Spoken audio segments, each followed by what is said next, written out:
Kutob, isang kakayahan na madalas binabaliwala nating mga tao. Hindi natin ito pinapansin at nagre-resulta yon ng mga hindi magandang pangyayari. Pero maging ako ay dating hindi naniniwala rito. To see is to believe, ika nga nila. Ngunit isang karanasan ang tuluyang nagpabago sa aking pananaw tungkol rito. Magandang araw, Sir Jupiter, at sa lahat ng mga taga-subaybay ng Sitio Pangil, Sitio Bangungot at Kwentong Takipsilim. Tawagin na lang po ninyo akong Ricky. Ako po ay tubong Samar, ngunit ngayon ay naninirahan na rito sa Batangas. Madalas akong nakikinig sa mga kwento rito sa inyong channel kasama ang aking asawa tuwing gabi bago matulog. At siya ang nagkumbinsi sa akin na sumulat sa inyo para ibahagi ang isang kwentong hanggang ngayon ay hindi ko malimot-limutan.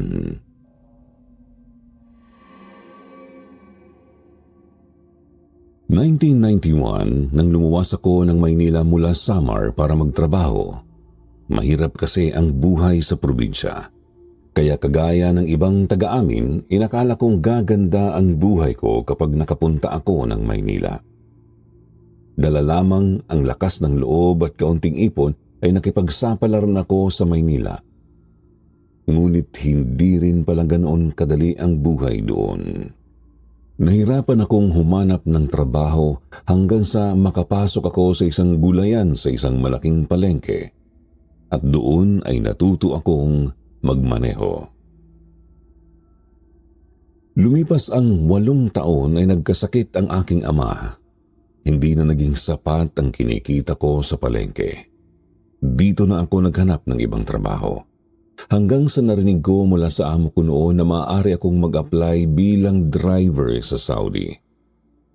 Matagal naman na raw nila akong napagkatiwalaan at handa silang tumulong kung gugustuhin ko. Nagdalawang isip pa ako noon, Sir Jupiter. Ngunit nang malaman ko kung magkano ang maaari kong kitain, ay kaagad kong sinubukang mag-apply. Naaalala ko pang hirap na hirap ako noon sa exam at interview. Pero maswerteng nakapasa ako. Siguro dahil na rin yun sa medalyon ng namayapa kong lolo. Gamit niya yun noon sa panggagamot at bago siya mamatay, ay iniwan niya iyon sa akin. Proteksyon daw yun at magdadala ng swerte saan man ako pumunta. At magmula noon ay hindi ko na yun inihiwalay sa akin. Dala ko yun at laging nakasukbit sa sinturera ng aking pantalon. Sa madaling salita, nakaalis ako ng bansa.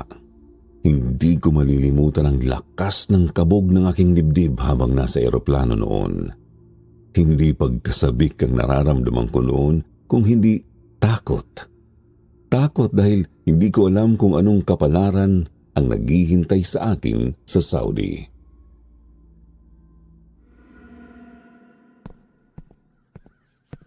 Hapon na nang makarating ako sa bahay na pagtatrabahuan ko doon. At literal na napanganga ako nang makita ko ang isang eleganteng bahay na gawa sa bato at mga salamin. Mayroon iyong hardin at malawak na bakuran. At sa garahe, mayroong 3 magagara at mamahaling mga sports car. Ngunit pag-apak ko pa lang sa bakuran ng bahay na yun, nakaramdam na ako ng kakaiba. Parang may kung anong pumatong sa mga balikat ko. Mainit doon pero parang may malamig na hangin na dumampi sa balat ko. Ngunit nang inlibot ko ang aking mga mata, wala namang kahangin-hangin sa paligid. Napatanong patuloy sa akin ang taga-agency na kasama ko noon kung okay lang ako. Medyo mahina ako sa Ingles noon, ngunit naintindihan ko nang mapansin niyang namumutla raw ako. Maya-maya ay lumabas na ang isang matangkad na lalaki na balbas sarado. Nakasuot ito ng tradisyonal na kasuotan ng mga taga doon. Binati nito ang ahente na kasama ko. Nag-usap sila sa salitang Arabo pagkatapos noon humarap sa akin ang lalaki at binati ako. Palangiti siya at mukhang mabait. Nagpakilala ako sa kanya at sinabing pagbubutihin ko ang aking trabaho. Barok pa nga ang Ingles ko noon pero naintindihan naman niya. Muli silang nag-usap ng ahenteng naghatid sa akin doon. At matapos ang usapan nila ay umalis na ang ahente at niyaya na ako ng amo ko na pumasok sa loob ng bahay. Napakalawak ng bahay nila at talagang nakakasilaw sa ganda ang mga kagamitan.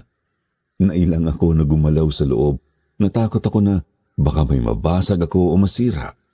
Sigurado kasing kukulangin ang 2 buwang sasahurin ko sa pagbabayad kung sakali. Pinaupo niya ako sa sala at pagkatapos ay may tinawag siyang nagngangalang Matu. Ilang sandali pa, lumabas ang tinawag niya at hindi ko napigilan ang sarili kong mapatitig sa taong yun. Matangkad, kayumanggi ang kulay ng balat at napakapayat ni Matu. Pahaba ang mukha nito. Lubog ang mga bilugang mga mata nito at nakasuot ito ng itim na hijab. Napatingin sa akin ang babaeng yun. Matalim at tagos kaluluwa ang titig niya sa akin. Hindi siya gumalaw at titig na titig lamang siya sa akin habang ipinakikilala ako ng amo namin sa wikang Ingles. Bigla akong kinilabutan noon, Sir Jupiter. Pinagpawisan ako at ramdam na ramdam ko na hindi ako gusto ni Matu doon. At yun ang unang beses na may tumitig sa akin ng ganoon katalim. Inutusan ng amo ko si Matu na kumuha ng maiinom para sa akin. Kaagad na sumunod ang kasambahay at pag-alis nito ay sinabi sa akin ng amo ko na si Matu ang nagpalaki sa mga anak niya mula pagkabata. Mukha lang daw itong nakakatakot pero mabait raw ito at maalaga. Magmula nga raw nang dumating si Matu sa kanila ay sunod-sunod na ang swerte na natanggap nila, lalo na sa negosyo. Hindi yun ang tingin ko sa babaeng yun. Pero napatango na lamang ako sa sinabing yun ng amo ko. Maya-maya pa ay dumating si Matu, dala ang 2 baso ng inumin. Nakatitig pa rin siya sa akin. Ako na lang ang nag-iwas ng tingin. Kinuha ko ang baso ngunit hindi ako uminom. Sa yelo sa loob ng baso ko ibinaling ang mga mata ko hanggang sa umalis sa sala si Matu. Matapos yun ay dinala ako ng amo ko sa garahe at ipinakita sa akin ang mga sasakyang imamaneho ko. Ngunit sinabi rin niya na madalas ay nasa out of town o abroad silang mag-asawa. Mga dalagang anak na lang ang madalas na naiiwan sa bahay at ang mga ito daw ang madalas na ipagmamaneho ko. Pero asahan ko rin daw na madalas wala sa bahay ang mga yun. Madalas daw kasi ang mga yun na pumunta sa mga lolo at lola ng mga ito. Matapos yun ay sinamahan niya ako sa magiging kwarto ko. At pagpasok ko pa lamang doon ay nag-iba kaagad ang pakiramdam ko. May mga bintana naman, ngunit parang napakainit doon. Tiningnan ko ang amo ko ngunit mukhang hindi naman siya naiinitan. Naisip kong baka nanibago lang ako sa klima doon. Pero hindi, sanay ako sa init. Pero sa kwartong yun, bukod sa mainit, ay parang masusuka na talaga ako sa hilo. Iniwan na ako ng amo ko matapos yun. Pinayagan niya akong magpahinga muna dahil kararating ko lang. Kaagad akong dumiretso sa banyo at naghilamos ng mukha. Bahagyang guminhawa ang pakiramdam ko noon at naisip kong baka dahil nga lang din sa pagod kaya sumama ang pakiramdam ko. Kaya naman nagbihis ako. Inayos ko ang aking hihigaan pagkatapos ay inilapat ko na doon ang aking likod. Hanggang sa unti-unting nawalan ng pakiramdam ang aking katawan. Dumilim ang paligid at naramdaman kong unti-unting naglabasan ang butil-butil na pawis mula sa aking noo. Tumindi ang init na nararamdaman ko. Para akong niluluto. Narinig ko na ang sarili kong paghapo at nagsimula ng sumikip ang aking dibdib. Gusto ko lang sumigaw noon, ngunit maging ang dila ko ay tila nakagapos. Hanggang sa makarinig ako ng nakakakilabot na tawa. Parang tawa ng isang demonyo. May sinabi ang kung anong nilalang na yon, ngunit hindi ko maintindihan. Pero ramdam ko na ang kanyang kagustuhang saktan ako. Hindi nagtagal ay naramdaman kong may humawak na mainit na kamay sa aking kanang hita. Nanlaki ang mata ko noon sa sakit hanggang sa isang kulay itim na nilalang na may pulang mga mata at mahabang mga sungay ang biglang lumitaw sa aking harapan. Sumikip ng tuluyan ang dibdib ko noon hanggang sa pakiramdam ko ay nawalan na talaga ako ng malay. Tagaktak ang pawis na napabalikwas ako mula sa aking higaan. Napatingin at napahawak ako sa hita ko, ngunit wala iyong kagalos-galos. Madilim na rin ang paligid at malamig na ang klima sa loob ng kwarto. Panaginip lamang pala ang lahat ng iyon. Ngunit pakiramdam ko ay totoong-totoo yun. Napabuntong hininga ako noon ng malakas nang mapatingin ako sa pinto ng kwarto. Bahagyang nakabukas yun at napasigaw ako sa gulat nang makita ko si Matu. Nakasilip ito at nakatitig sa akin ang bilugang mga mata. Dali-dali akong napatayo. Hinanap ko ang ilaw bago ko binuksan ang pinto. Ngunit hindi ko nakita doon si Matu. Sumilip ako sa labas ng kwarto, ngunit walang anumang bakas niya doon. Wala rin naman siyang ibang mapagtataguan doon at hindi ko narinig ang mga yabag niya papalayo. Pero sigurado ako sa nakita ko. Si Matu yun. Isasara ko na sana ang pinto nang makarinig ako ng tunog ng pusa. Napatingin ako sa gilid ng pintuan kung saan ko narinig ang tunog at doon ay nakita ko ang isang itim at matabang pusa. Nakatitig ito sa akin. Napaurong ako. Nagulat ang pusa at tumakbo ito palayo papunta sa isang madilim na sulok. Dali-dali kong inilak ang pinto at hindi ko yun binuksan hanggang kinabukasan. Hindi na ulit ako nakatulog noon at lumabas lang ako noong umaga na. Hindi naman na naulit ang pangyayaring yun, ngunit ni minsan ay hindi ako naging komportable sa kwartong yun, lalo na tuwing gabi. Mababait ang mga dalagang anak ng amo ko. Palagi silang may daladalang mga pagkain tuwing uuwi at ibinibigay ang mga iyon sa amin. At napagalaman kong alaga nila ang pusang nakita ko na kung tawagin nila ay Azam. Isang beses sa isang linggo ko lang sila ay pinagmamaneho. Tuwing mamimili lamang sila o kapag kailangang dalhin si Azam sa veterinaryo. Pero kagaya ng sinabi ng amo ko, madalas ay wala sila sa bahay. Napansin ko rin na malapit talaga sila kay Matu. Binibigyan nila ito ng regalo, ngunit ni minsan ay hindi ko nakitaan ng ngiti ang kasambahay kapag kausap sila. Ilang beses ko rin itong sinubukang kausapin, ngunit bukod sa masamang tingin, wala itong ibang itinutugon sa akin. Lumipas ang mga araw ay tuluyan na rin akong nakapag-adjust sa Saudi. Subalit hindi kay Matu. Iniiwanan naman niya ako ng sapat na pagkain, ngunit talagang hindi niya ako kinakausap. Mas nauna pa kaming maging malapit ni Azam kaysa sa kanya. Madalas na bumubuntot sa akin ang pusa, ngunit napansin ko na hindi ito sumusunod sa akin sa kwarto. Isang araw, kumuha ako ng paborito nitong pagkain. Tinawag ko ito at pinahabol sa kwarto ko, ngunit tumigil ang pusa sa harapan ng pinto.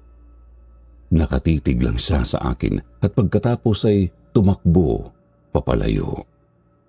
Sinubukan kong kargahin ito at ipasok sa loob, ngunit bago pa ako makahakbang papasok ng kwarto, tumatalon na ito palayo.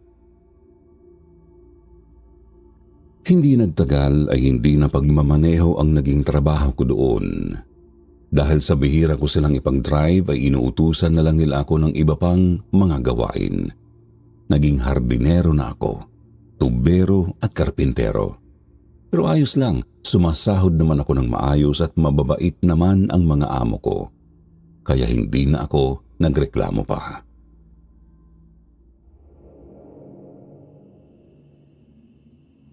Isang gabi nang dahil sa pagod ay naiwan kong bukas ang pinto ng kwarto at nakatulog ako.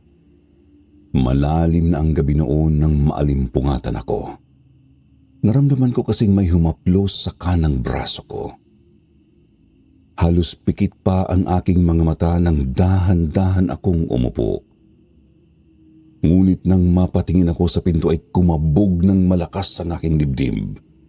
Muli kong nakita si Matu. Nakasilip siya sa siwang ng pinto at nakatitig sa akin. Napatayo ako noon at sinagawan ko siyang umalis doon at sa unang pagkakataon, tumugon siya sa akin.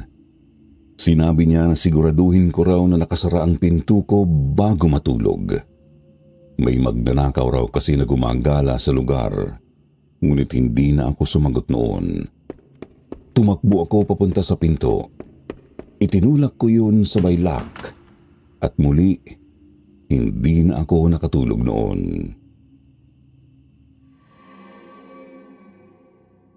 Kinabukasan ay inutusan ako ng amo ko na mamili. Kasama ko dapat noon si Matu, ngunit nagdahilan ito na masama ang pakiramdam. Kaya naman ako na lamang ang umalis para mamili. Pagbalik ko ay kaagad kong tinawag si Matu para tulungan ako sa pagbababa ng mga pinamili. Simangot siyang lumapit at bumubulong-bulong. Tiningnan ko siya. Tumitig sa pabalik ngunit patuloy pa rin ang pagbulong niya ng mga salitang hindi ko naiintindihan. Napatigil ako noon at parang may kung ano akong naramdaman sa aking tiyan. Napalunok ako at pagkatapos umiwas ng tingin. Kinuha ko ang lahat ng kaya kong bitbitin at nang madali akong pumasok sa loob ng kusina. Iniwan ko siya, ngunit nakasunod siya sa akin at patuloy pa rin ang pagbulong. Pagdating namin sa kusina ay kinumpronta ko na siya. Pasigaw kong sinabi na hindi nakakatuwa ang ginagawa niya. Ngunit sa halip na tumigil ay nagpatuloy siya sa kanyang pagbubulong-bulong at dahan-dahang lumapad ang nakakakilabot ng ngiti sa kanyang muka habang nanlalaki ang mga mata. Napako ako sa kinatatayuan ko noon, Sir Jupiter. Sa paningin ko ay parang unti-unting lumalaki si Matu. Napalunok ako. Gusto kong tumakbo pero hindi ko maigalaw ang mga binti ko hanggang sa nakarinig ako ng tunog ng sasakyan mula sa labas. May dumating. Sigurado ako noon na anak yun ng mga amo namin. Biglang tumalikod sa akin si Matu at naglakad palayo. At ako ay naiwan sa kusina. Pawisan at malalim ang paghinga. Hindi ko alam kung ano ang nangyaring yun, pero hindi yun normal. May kakaiba kay Matu. Magmula noon ay naging mailap na ako sa kanya. Palagi ko nang inilalak ang pinto ng kwarto ko at madalas na sa hardin na lang ako tumatambay. Nang dahil din sa mga nangyari ay nahirapan akong matulog. At habang tumatagal, parang bumibigat ang katawan ko. Isang araw ay nagkaroon ako ng pagkakataong makausap ang amo kong lalaki. Sinabi ko sa kanya ang mga ikinikilos ni Matu, ngunit tinawanan lamang niya ako. Ganoon lang daw ang babaeng yun. Weirdo pero maasikaso at mabait. Tinanong niya ako kung minsan ba ay ginutom ako ni Matu. Napaisip ako. Hindi kasi pumapalya si Matu na bigyan ako ng pagkain. At palaging bagong luto ang mga yun. Minsan hinahati rin niya ang mga pagkaing ibinibigay sa kanya ng mga anak ng amo namin. At ibinibigay niya sa akin ang iba doon. Hindi direkta, iniiwan niya yun sa kusina at nilalagyan na lamang ng pangalan ko. Napakamot ako ng ulo at napatingin sa amo ko. Pagkatapos ay humingi ako ng paumanhin. Naisip ko noon na baka mali ako. Baka nga weirdo lang talaga si Matu. Muling lumipas ang mga araw, walang pagbabago sa kwarto ko. Mainit at kung minsan nakakaamoy na ako doon ng malansa. Hinanap ko kung saan galing yun, ngunit bigo ako. Isang gabi ay nagising ako sa matapang na amoy ng asupre. Napatayo ako at hinanap ko ang pinanggagalingan noon, ngunit hindi ko iyon natagpuan. Isang gabi, napakalakas ng amoy na kinailangan ko nang lumabas. Sinubukan kong hanapin kung saan yun galing, ngunit hindi yun naaamoy sa labas ng kwarto ko. Sinabi ko yun sa aking amo. Personal niyang pinuntahan ang kwarto ko. Inutusan rin niya si Matu na hanapin ang pinanggagalingan ng amoy. Ngunit maging ito ay hindi iyon nakita. Hindi nagtagal ay tumigil rin naman ang amoy na iyon. Ngunit may mga gabi na bigla na lamang iyong bumabalik. At kung minsan ay hindi talaga ako pinapatulog noon. Kaya naman isang araw ay hinalughog ko ang kwarto. Tiningnan ko ang bawat sulok nito para mahanap ang pinagmumulan ng amoy na yun. Nagpapadyak ako sa sahig, kinatok ko ang mga pader, ngunit wala akong nakita. Lumabas pa ako noon para makita ang likuran ng kwarto ko, ngunit wala rin akong nakita doon. Kaya naman nakiusap na lamang ako sa amo ko noon na ilipat na lang ako ng kwarto.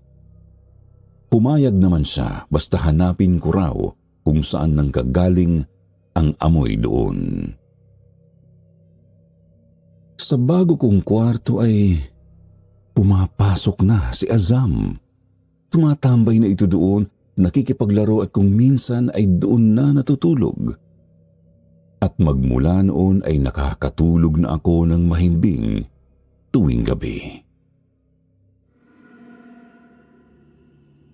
Isang gabi habang nagpapaantok ako ay naalala kong may ibinilin sa akin ang amo ko na sabihin kay Matu.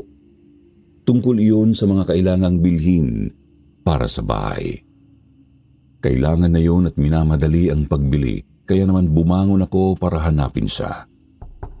Kinatok ko ang kwarto niya ngunit walang sumagot. Idinikit ko pa ang tenga ko sa pinto ngunit walang tao doon. Napatingin ako sa orasan. 11:00 na noon at patay na ang halos lahat ng ilaw sa bahay. Napabuntong hininga na lang ako. Kinikilabutan kasi ako, ngunit kailangan kong makita si Matu. Hinanap ko siya sa sala, sa kusina, sa garahe, sa labahan, ngunit hindi ko nakita ni anino niya. Isinigaw ko na ang pangalan niya sa buong bahay, ngunit hindi siya lumabas. Kaya naman napagdesisyonan ko ng umakyat sa taas.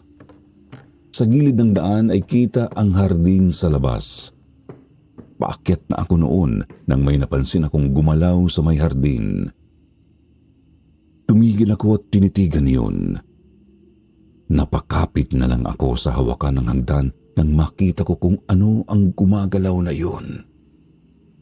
Tao yun, nakasuot ng puting duster. Nakahiga sa damo at nangingisay. At napasingap ako nang makita kong si Matu iyon. Dali-dali akong tumakbo papuntang hardin para tulungan siya, ngunit nang malapit na ako ay biglang tumigil siya sa pangingisay. Narinig ko ang mahinang ungol niya na parang nasasaktan. Tinanong ko siya kung ano ang nangyayari. Papalapit na ako para tulungan siya nang biglang lumingon siya sa akin. Narinig ko ang paglagutok ng leeg niya. Pulang-pula ang mga mata niya at puno ng dugo ang kanyang bibig. Muli siyang nangisay at umungol ng malakas. Dito na ako natakot. Mabilis akong tumakbo papasok ng bahay. Nanginginig kong dinampot ang telepono at pinindot ko ang numero ng pulis na nakasulat sa mismong telepono. Nagkamali pa ako noon ng dial dahil sa labis na panginginig. Nang biglang nakita ko si Matu na bumababa ng hagdan bitbit ang vacuum cleaner. Taas kilay niya akong tinitigan. Naglakad siya sa harapan ko ngunit hindi niya ako kinibo at dumiretso siya sa kanyang kwarto. Nabitawan ko ang telepono habang hindi ko pa nadadial ng maayos ang numero ng mga pulis. At agad akong tumakbo palabas ng hardin. Wala akong nakita doon, maliban sa mga halaman. Kinusot ko ang aking mga mata.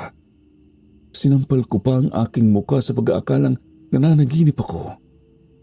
Ngunit wala talaga ang duguan at nangingisay na si Matu doon. Bumalik ako sa loob ng bahay. Isinara ko ang pinto at nakita ko si Matu na pumunta ng kusina. Sinundan ko siya at tinanong kung saan siya galing, ngunit hindi siya sumagot. Kumuha siya ng isang bote ng tubig at walang salitang umalis. Sinabi ko sa kanya ang nakita ko sa hardin. Tumingin siya sa akin pabalik at pagkatapos ay bigla siyang ngumiti. Huwag raw akong mag-alala. Hindi pa raw ako hinog at hindi pa masarap kainin. Hinabol ko siya at tinanong kung ano ang ibig niyang sabihin, ngunit humalakhak lang siya at mabilis na naglakad patungo sa kanyang kwarto. Noong gabing yun ay hindi na naman ako nakatulog. Hindi ko maalis sa isipan ko ang nakakakilabot kong nakita at ang sinabi ni Matu. At tuwing ipinipikit ko ang aking mga mata, nakikita ko ang kahilahilakbot na tagpog yun sa hardin. Isang linggo ang lumipas matapos noon ay wala nang kakaibang nangyari. Ngunit isang Sabado ay umuwi ang amo namin kasama ang asawa nito. Yun ang unang beses kong nakita ang amo naming babae. Mabait din siya at palangiti. May dala silang 3 makukulay na mga ibon. Magkakasama ang mga iyon sa isang hawla. Aalagaan daw ang mga iyon at pararamihin. Magandang negosyo raw yun kung sakali. Sa amin ni Matu ibinili ng mga ibon. Ingatan raw namin ang mga iyon at may kamahalan ang mga iyon. Pinagmasdan ko kung paano makipag-usap si Matu sa amo kong babae. At nagulat ako nang makitang ngumingiti sa kanya ang kasambahay. Pero napansin ko rin noon na kakaiba ang tingin ni Matu sa mga ibon. Nakita ko ring may tumulong laway mula sa kanyang bibig at mabilis lamang niya iyong pinunasan.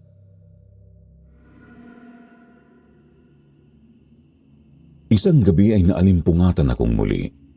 Nakarinig kasi ako ng maraming boses sa labas ng kwarto. Magkakahalo ang mga boses na yon at sa dami noon, wala akong maintindihan. Tumingin ako sa orasan.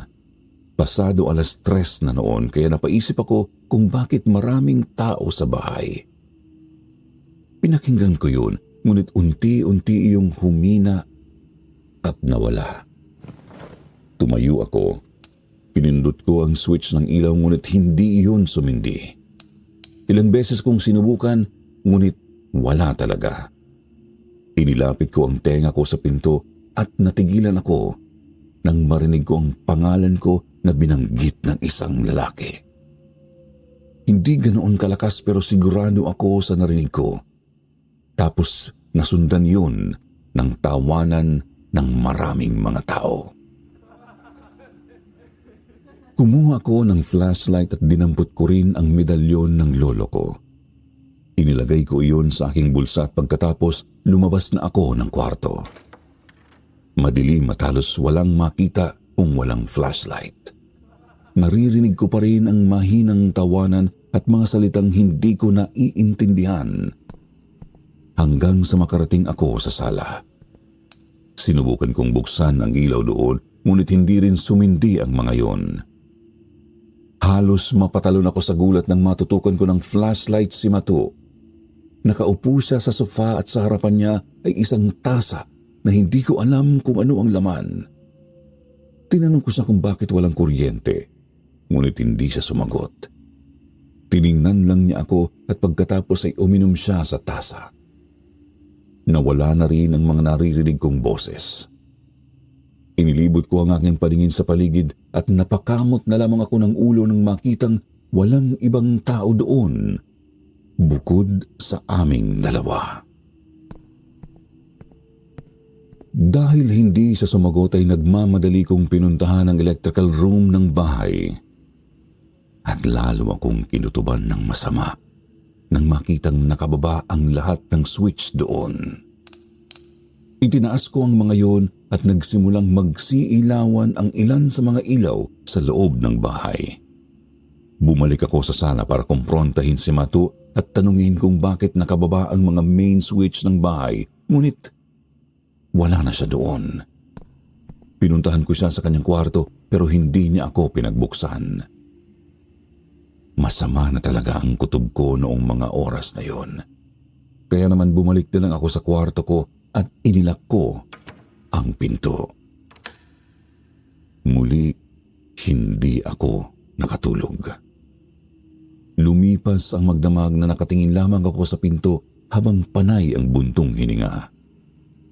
At noong mga oras na yon ay napag-isip-isip kong uuwi na talaga ako pagkatapos ng aking kontrata. Madalas ko pong naririnig ang mga boses. Nangyayari yun kapag kami lang ni Matu ang nasa bahay, kaya naman isang araw nang magkaroon ako ng pagkakataon ay kinausap ko ang amo ko tungkol doon. Wala na akong pakialam kung ano ang isipin niya, ngunit nang marinig niya ang kwento ko ay napatingin siya sa akin. Hindi raw ako ang unang beses na nagsabi sa kanya tungkol doon. Tinapat niya ako na halos lahat ng pinalitan ko ay isinumbong iyon sa kanya. Ngunit hindi raw niya matukoy kung saan galing ang mga boses na yon. Hindi raw sila naniniwala sa mga multo at ilang beses na siyang nag-imbestiga sa bahay, ngunit wala siyang nakita na maaaring panggalingan ng mga tunog na yon. Isa pa ni minsan wala pa sa pamilya nila ang nakarinig sa mga yon. Sinabihan na lang niya ako ng magdasal at sana raw ay huwag akong basta na lamang umalis, kagaya ng mga pinalitan ko. Tapusin ko na lang daw ang kontrata kung gusto ko na talagang umalis. Wala naman akong ibang pagpipilian noon. Kaya naman kahit hirap na ako sa bahay na yon ay nagtiis ako. Isa pa, medyo marami pa akong utang na babayaran na nagamit ko sa pagpunta doon.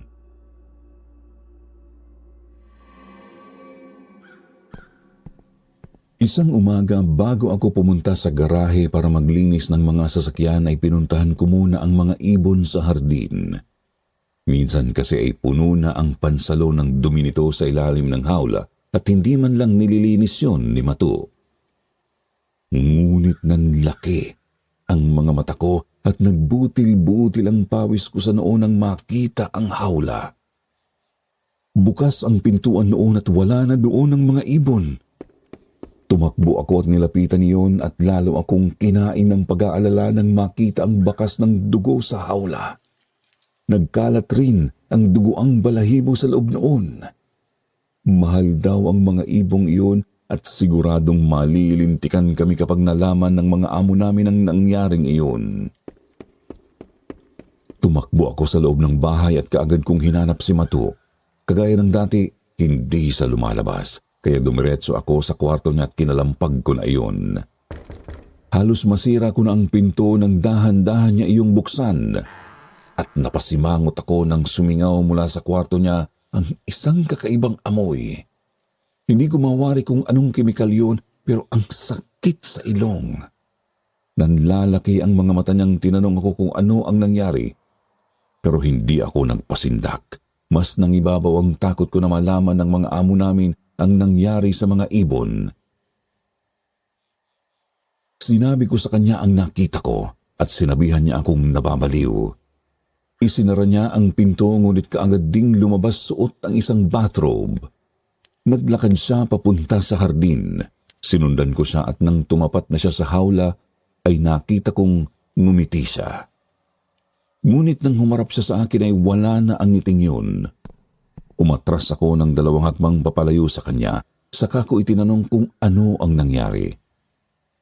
Sumimangot siya at sinigawan ako. Ako raw dapat ang nakakaalam noon dahil ako ang naglilinis madalas ng hawla. Totoo yun, pero noong gabi bago ang araw na yon ay naroon pa ang mga ibon. Bumalik sa loob ng bahay at tinawag niya si Azam. Kaagad namang lumabas ang pusa, ngunit sa halip na sa kanya ito lumapit ay sa akin ito tumakbo. Pagalit na nagsisigaw si Mato at sinabi niyang si Azam ang may gawa noon sa mga ibon. Pero imposible yun. Hindi magagawang buksan ng pusa ang hawla ng mag-isa. Sa unang pagkakataon, tinitigan ko si Mato ng masama. At hindi ko inakala noon na iiwas siya ng tingin sa akin. Noong araw ding yun ay dumating ang amo naming lalaki. Sinabi ko sa kanya kaagad ang nangyari at hindi maipinta ang mukha niya nang marinig ang nangyari sa mga ibon. Pinuntahan pa nito ang hawla at sa inis niya ay ibanalibag iyon sa lupa.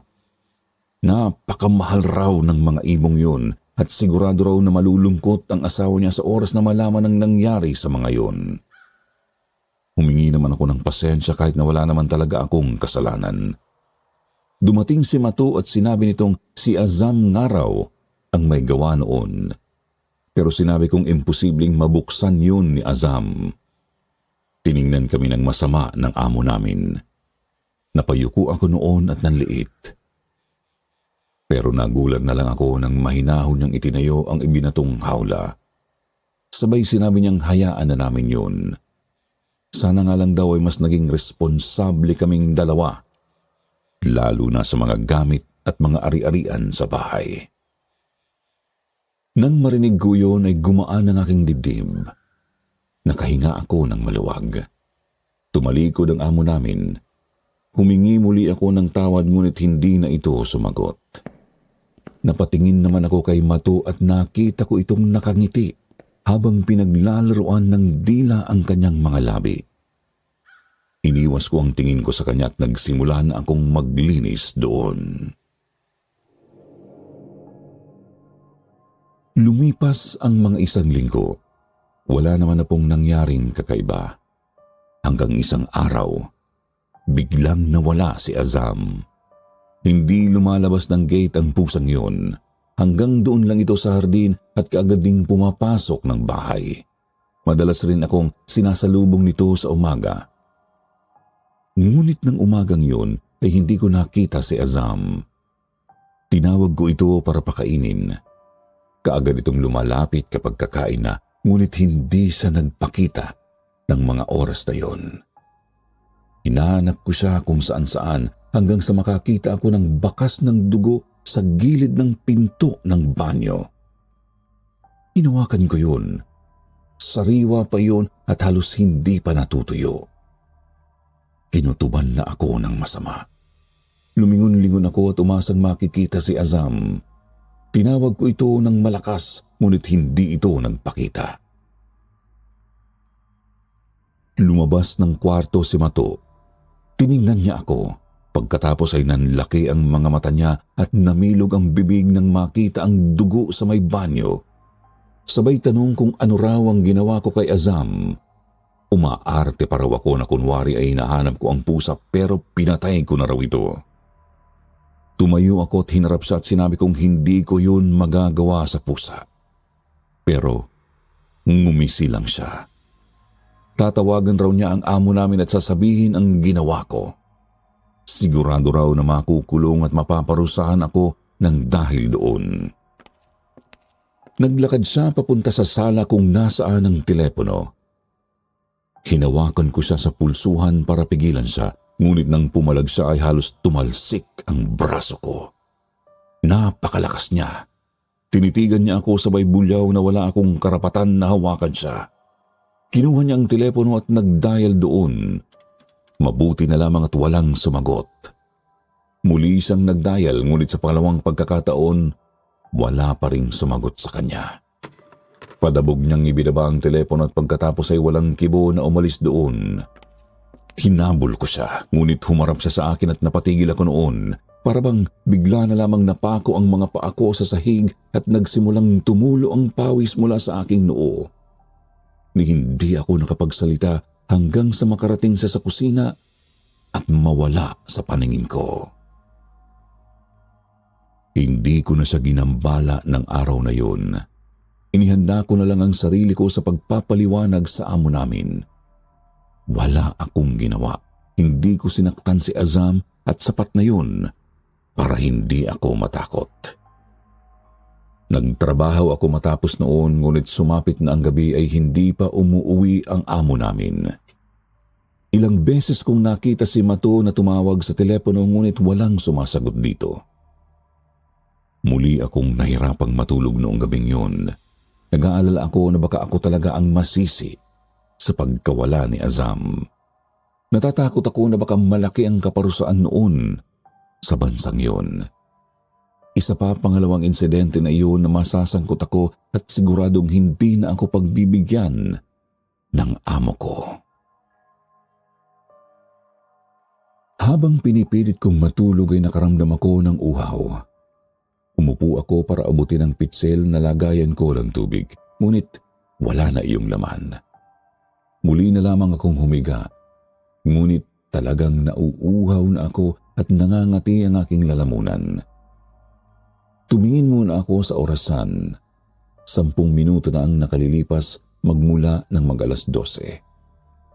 Tumayo ako at doon ko lamang napansin na hindi pa pala ako nakakapagbihis. Nakapantalon pa rin ako at nakamedyas pero hindi ko na iyon pinansin at lumabas na ako dala ang pitsel. Patay na ang karamihan sa mga ilaw paglabas ko at napakatahimik ng paligid. Pero sa hindi malamang dahilan, nagtayuan ang mga balahibo ko. Parang may nagsasabi sa akin na bumalik na lamang ako sa kwarto, ngunit hindi ko yun pinansin. Dumiretso ako sa kusina. Habang pinupuno ng tubig ang pitsel ay nakarinig ako ng mahinang kaluskos sa aking likuran. Lumingon ako, ngunit wala akong nakita. Muli akong bumaling sa pitsel at dito na ako nakaramdam na parang may nakatingin sa akin. Nang mapuno ang pitsel ay tumigil ako at tumingin sa paligid. Ngunit wala akong nakita na kahit na sino. Hindi rin umuwi ang mga amo namin maging ang mga anak nila. Kaya sigurado akong kami lang ni Mato ang naroon. Dahil sa takot ay mabilis akong kumilos pabalik ng aking kwarto, ngunit pagtapat ko sa pintuan ng aking silid ay nakarinig ako ng tunog ng pusa. Tumigil ako at pinakiramdaman ang paligid. Muli kong narinig ang tunog at sigurado ako na si Azam yun. Ibinaba ko ang pitsel at sinundan ko ang tunog. Natukoy kong parang nanggagaling yun sa kwarto ni Mato. Papalapit na ako nang makarinig ako ng mga kalabog sa loob ng kwartong yun. Maya-maya pa ay narinig ko ang mga lock na tila binuksan. Mabilis ngunit tahimik akong nagtago sa kanto ng pasilyo habang nakatingin sa pintuan ng kwarto ni Mato. Bumukas yun at lumabas ang babae na may dalang bagay na nakabalot sa isang puting tuwalya. Gumagalaw yun at malakas ang kutob ko na si Azam ang laman noon. Lumingon-lingon siya sa paligid. Nagtago ako at ramdam na ramdam ko ang malakas na kabog ng aking dibdib. Dahan-dahan muli akong sumilip at nakita kong dumiretso siya sa kaliwang bahagi ng bahay papuntang bodega. 2 kwarto ang pagitan noon mula sa dati kong kwarto.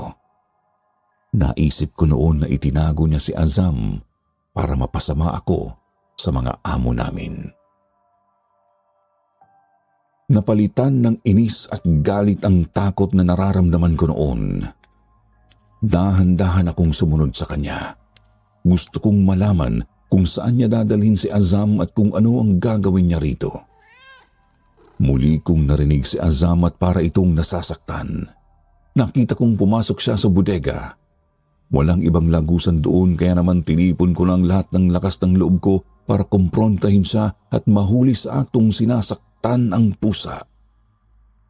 Ngunit pagpasok ko ng bodega, hindi ko sila nakita. Patay ang ilaw pagpasok ko. Ang lakas pa ng kabog ng dibdib ko nang buksan ko ang ilaw, ngunit wala sila doon. May kalakihan ang bodegang yun, panay mga kahon, lumang upuan at mga lamesa ang naroon. Pumupunta lang ako doon kapag may ipinalalagay doon ang amo ko, kaya hindi ko kabisado ang kwartong yun. May pag-aalinlangan akong pumasok doon. Masama ang kutob ko pero ang nasa isip ko ay ang malinis ang pangalan ko at mapatunayang totoong masama ang ugali ni Mato. Kaya naman marahan kong tiningnan ang likuran ng nakatambak na mga gamit. Ngunit nalibot ko na ang buong kwarto. Hindi ko talaga sila nakita. Dito na ako medyo kinabahan. Pero nag-isip ako, imposibleng mawala na lang siya ng ganoon sa loob ng kwartong yun. Kaya naman kinapako ang mga pader. Umasa akong may pintuan doon o lagusan kung saan siya maaaring lumusot. Hanggang sa bandang sulok ng kwarto ay may naapakan akong iba ang tunog. Tunog kahoy, samantalang sementado dapat ang sahig doon. Nakapagtataka rin na walang nakatambak masyado sa parting yun. Natatakpan ang bahaging iyon ng itim na karpet. Kinapa ko yun at may nakapa akong parang bisagra. Mula sa kanto ay hinila ko ang karpet, ngunit nakadikit iyon sa sahig. Kinapa ko ang paligid. Nakakapa ko ang hawakan. Pumuesto ako sa gilid at saka ko yun dahan-dahang iniangat at tumambad sa akin ang isang lagusan pababa. Sandali akong tumigil. Inisip ko muna kung bakit may ganoong klase ng pintuan doon. Nang muli kong marinig si Azam at sigurado ako ngayon na nasa ilalim ng pintong iyon galing ang tunog na yun. Maliit lang yun at sakto lang ang isang tao. Hinila ko iyon pataas para mabuksan. Nakakita ko ng hagdan na yari sa maninipis na bakal. Napansin ko ring hindi sementado ang gilid noon. Sinilip ko ang butas, hindi yun ganoon kalalim at nakakaaninag ako ng ilaw mula sa loob noon. Nagdalawang isip ako kung papasok ako doon o hindi. Pero naisip kong kung hindi ko yun gagawin ay siguradong si Mato ang paniniwalaan ng amo namin at hindi ko alam kung anong naghihintay sa akin pagkatapos noon. Kaya naman muli kong tinipon ang lahat ng lakas ng loob na mayroon ako. Nakakita ko ng mahabang kahoy sa gilid. Kinuha ko iyon. Preparasyon sa kung anumang mangyayari sa akin sa ibaba. Kinailangan kong harangan ang pinto para hindi yun sumara. Pagkatapos ay dahan-dahan at maingat akong bumaba sa lagusang iyon. Mga 10 hakbang papaibaba, narating ko ang dulo noon. Kaagad po akong napatakip ng ilong nang sumampal sa mukha ko ang malansa at nakakasulasok na amoy ng nabubulok na karne. Gaya ng lagusan ay hindi rin sementado ang pader ng lugar na yon. Subalit may ilaw doon na sapat na para makita ang daanan. Mula sa kinatatayuan ko ay sinipat ko ang kabuuan ng lugar na yon. May kahabaan yon at agad kong natanaw ang 3 magkakasunod na pintuang nakabukas. Mga 3 o 4 na metro ang pagitan ng mga yon. Hinigpitan ko ang pagkakahawak ko sa kahoy na dala ko. Dahan-dahan akong humakbang. Nakarating ako sa unang kwarto. Sumilip ako doon at kaagad kong napansin ang isang malaking chest-type freezer. Yun lang ang naroon at wala nang iba. Nang masiguro kong walang tao doon, pumasok ako at binuksan ko ang freezer. Puno yun ng maraming mga food container. Kinuha ko ang isa at nanlampot ang mga tuhod ko nang makita ko ang laman noon. Daliri ng tao. Pero gusto kong makasigurado kaya binuksan ko yun at kumpirmado. Mga daliri ng tao ang laman noon. Ibinato ko yun. Lumayo ako sa freezer. Pero lumapit muli ako ng mahimasmasan. Gusto kong makita ang iba pang laman ng mga naroon at lalo akong kinilabutan ng makita kong mga kamay at daliri ng mga tao ang laman ng lahat ng naroon. Kinain na ako ng takot noon. Dali-dali akong lumabas at sa taranta ko ay nagkamali ako ng liko at sa sunod na kwarto ako napadpad. Mula sa labas ay nakita ko si Azam na nakahiga sa isang malapad na bato. Pumasok ako doon para kunin siya nang makita ko ang 3 patay na ibon sa tabi niya. Bulok na ang mga ito at inuuod na. Hinawakan ko si Azam. Mainit pa siya at humihinga. Bibit-bitin ko na sana siya nang mapatingin ako sa pader sa aking harapan at napanganga na lamang ako nang makita ang isang malaking pentagram doon. Iginuhit iyon gamit ang dugo at may mga nakasulat sa paligid na hindi ko maintindihan. Pero kung ano man yun, sigurado akong hindi maganda ang magtagal sa lugar na yon. Kinuha ko si Azam. Umatras ako nang bigla akong bumangga sa isang matigas na bagay. Pagharap ko ay napasigaw ako nang makita si Mato na namumula ang mga mata at nakangisi sa akin. Sumigaw ito ng napakalakas. Napaupo ako sa malapad na bato. Lumusob siya sa akin at binalak akong sakalin. Mabuti na lamang at nagawa ko pang makailag.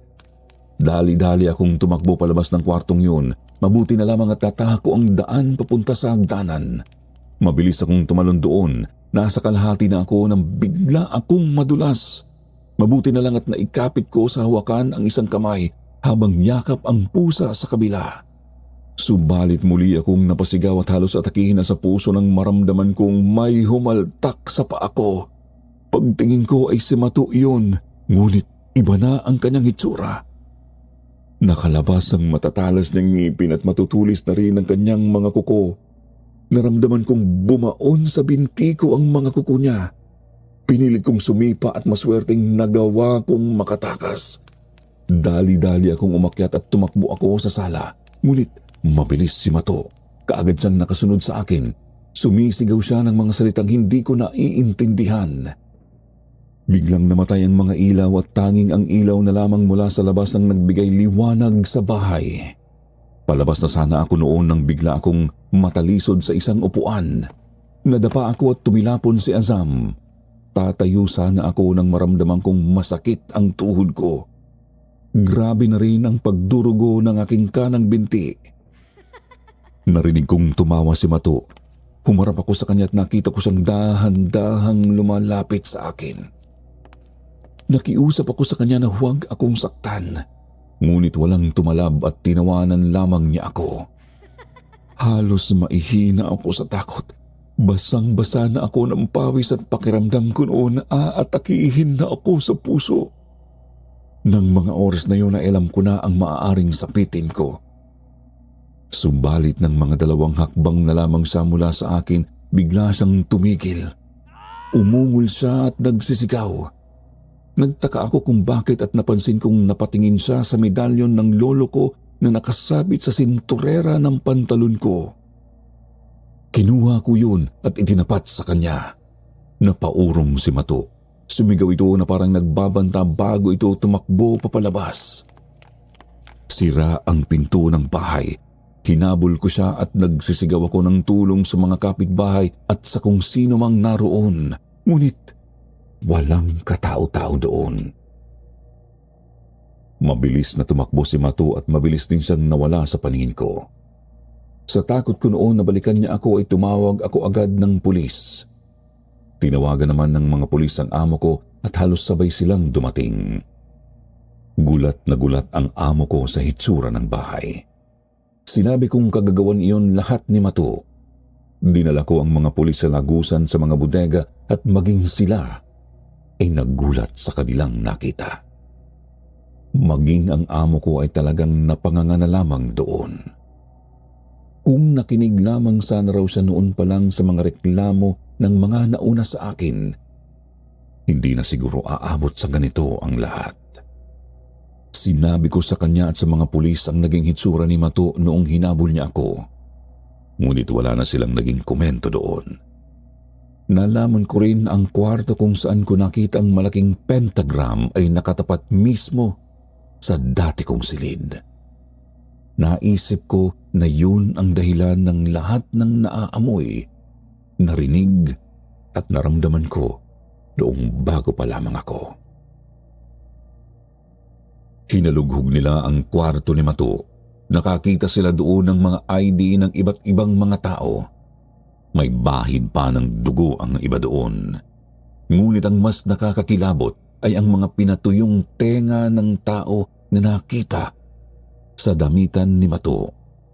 Nakasilid yun sa isang plastik at ang ilan doon ay may mga kagat na.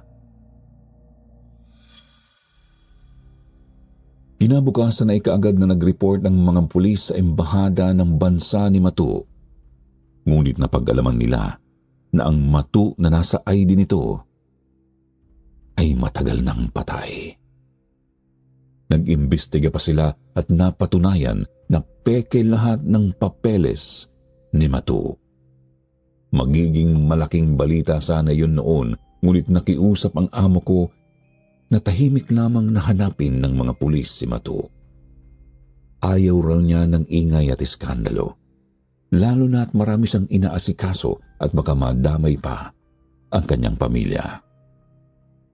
Umayag naman ang mga otoridad doon, pero ang alam ko ay binayaran sila ng amo ko para hindi ilabas ang insidenteng yon. Hindi na rin pinatapos ng amo ko ang kontrata ko sa kanila. Binayaran niya ako at binigyan pa ng ekstrang pera. Humingi rin siya ng paumanhin. Sinabi niya sa akin na ibebenta na niya ang bahay na yon at lilipat na lamang sila sa ibang lugar. Nang makabalik ako sa amin ay kaagad kong ikinwento ang nangyari sa aking pamilya. Sinabi ng tatay ko na hindi lamang daw kasi sa Pilipinas may mga aswang at kampon ng kadiliman. Kahit saan daw, mayroong mga nilalang na nagnanais tumikim at kumain ng tao. Lumipas na ang maraming taon. Nakapag-asawa na ako at nagkaanak. Tuluyan na sigurong nabaon sa limot si Mato sa Saudi. Ngunit hindi sa alaala ko. Maaaring patay na siya, ngunit maaari ring nariyan lang siya sa tabi-tabi. Naghihintay ng pagkakataon na makapagtawag muli ng mga kampon ng demonyo at makapaghasik ng lagim at takot. Hanggang dito na lamang ang kwentong ito, Sir Jupiter. Mahirap paniwalaan ang mga ganitong kwento, pero isa lang ang masasabi ko. Hindi ka maniniwala hanggat hindi mo nararanasan. Subalit, huwag mo nang ipanalangin maranasan ang habulin at pagtangkaang patayin ng isang aswang. Dahil magiging isang bangungot iyon na kailanman ay hinding-hindi mo malilimutan at matatakasan.